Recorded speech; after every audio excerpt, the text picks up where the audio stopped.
di malam tanggal 12 bulan Zulhijjah tahun 1446 Hijriah, bertepatan dengan hari ke-7 di bulan Juni tahun 2025. Alhamdulillah kita sama-sama dapat menghadiri acara taklim bulanan yang diselenggarakan di Masjid Zikir Al-Hayat, yaitu setiap malam Ahad pertama pada tiap bulannya. Mudah-mudahan Sahibul Bait Bapak Haji Abdul Rahman seluruh kebaikannya, apapun yang beliau infakkan, yang beliau sedekahkan, semoga semuanya oleh Allah dibalas, diganti dengan gantian yang jauh lebih banyak, lebih besar, lebih barokah. Amin ya Allah ya Rabbal. Sebagaimana firman Allah dalam surat As-Saba, dalam surat Saba ayat 39, kata Allah dalam firman-Nya, wa ma anfaqtum min syai'in fahuwa yukhlifuh wa huwa khairur raziqin. Dan apa saja yang kalian infakkan, yang kalian keluarkan, yang kalian sedekahkan, yang kalian belanjakan di jalan Allah, bahwa yukhlifuh, maka Dia Allah akan menggantinya. Amin ya Allah ya Rabbal.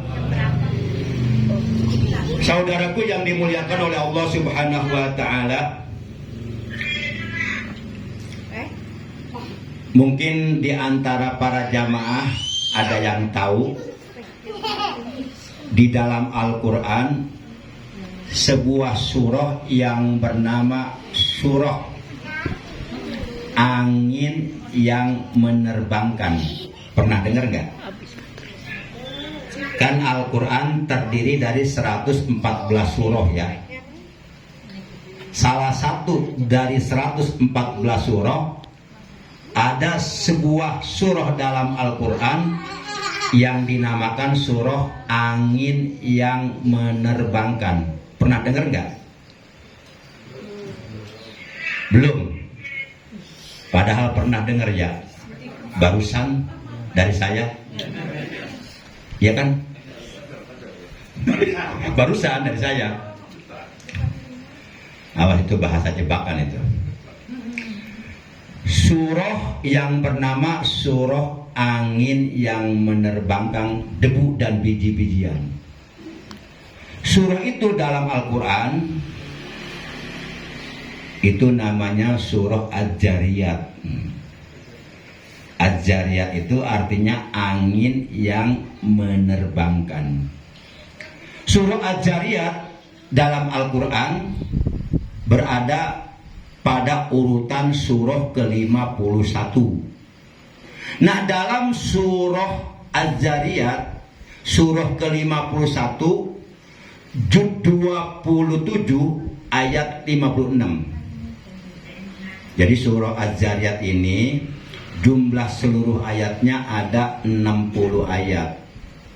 Yang 60 ayat ini dibagi 2 juz. Dari mulai ayat 1 sampai ayat 30 itu berada pada juz ke-26. Dan dari ayat 30 maksudnya 31 maksudnya. Satu jadi sita, untung ya siti. Dan dari ayat 31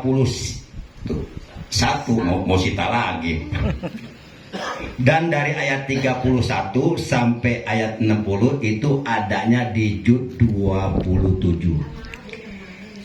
Nah, pada ayat yang ke-56 Allah Subhanahu wa taala berfirman, wa ma khalaqtul jinna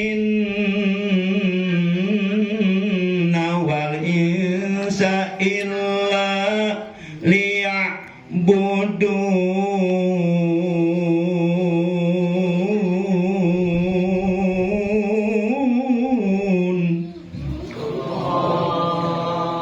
Kata Allah, dan tidaklah aku menciptakan seluruh jin dan seluruh manusia illa liya'budun, melainkan supaya mereka semuanya beribadah kepadaku.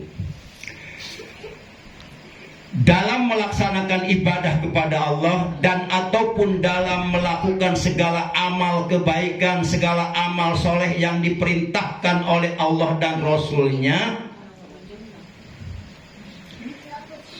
kita perlu mempunyai 4 perkara yang disebut hisnul amal, bentengnya amal.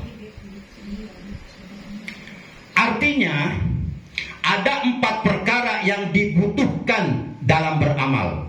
Ada 4 perkara yang dibutuhkan dalam melakukan ibadah kepada Allah. Jadi ibadah itu butuh 4 perkara. Hal ini sebagaimana dijelaskan di dalam kitab Tambihul Ghafilin, buah karya Al-Faqih, Al-Alim, Al-Allamah, Al-Amil, Al-Kamil, Al-Fadil Syekh Nasr bin Muhammad bin Ibrahim As-Samarqandi rahimahullahu ta'ala wa nafa'ana bi ulumihi bid-daraini. Beliau bermadzhab Imam Syafi'i dan berakidah Ahlus Sunnah wal Jamaah, sama dengan kita. Pada halaman yang ke-6, baris yang ke-6 dari atas, ini nih kitabnya saya bawa. Saya baca aja ya. Dijelaskan waqala ba'dul hukama, dan telah berkata sebahagian para hukama, yakni para ulama ahli hikmah, yahtajul amalu ila arba'ati asya'a hatta yaslama. Amal atau ibadah itu butuh 4 perkara. Supaya apa? Supaya amal ibadah yang kita lakukan selamat. Selamat dari apa? Selamat dari perkara-perkara yang dapat merusak amal kita, seperti sifat riya, seperti hasud, dengki. Itu bisa merusak amal kita. Maka oleh karenanya, supaya amal kebaikan, amal soleh, amal ibadah yang kita kerjakan selama kita hidup di alam